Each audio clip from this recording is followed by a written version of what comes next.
මෙම වීඩියෝ මගින් ඔබගේ තාක්ෂණික ගැටලු නිරාකරණයට උපකාරී වූවා නම් ලයික් බටන් එක ක්ලික් කරන්න. අපගේ නවතම තාක්ෂණික වීඩියෝ මගින් ඔබගේ තාක්ෂණික ගැටලු නිරාකරණයට සහ දැනුම වර්ධනයට පහළ ඇති සබ්ස්ක්‍රයිබ් බටන් එක සහ බෙල් අකුණ ක්ලික් කරන්න. අපි මේ මැෂින් එකේ ටයිමින් තියන්න තමයි ඊළඟට අපි ඔබට පෙන්වන්නේ. දැන් බලන්න අපි මේ ඩයල් එක තියා ගන්නවා 6 එකේ උපරිම තැන.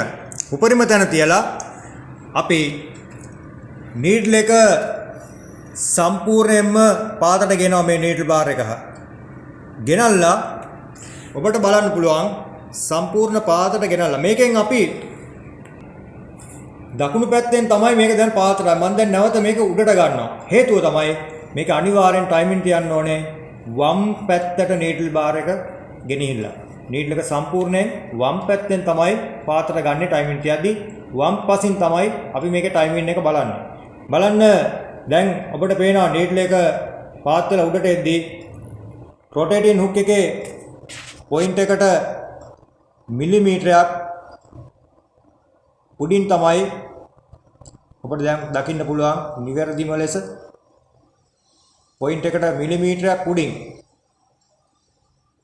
මේක රැඳිලා තියෙන ආකාරය ඔබට පුළුවන් දකින්න.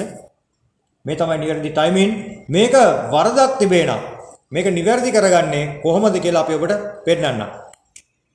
නිවැරදිව ටයිමින් තබන්න නම් මෙන්න මේ ඔබට අපි පෙන්වන ස්ථානයේ තියෙනවා මේ පුළියේ ඇන දෙකක්, මේ ඇලන්කේ ඇන දෙකක්.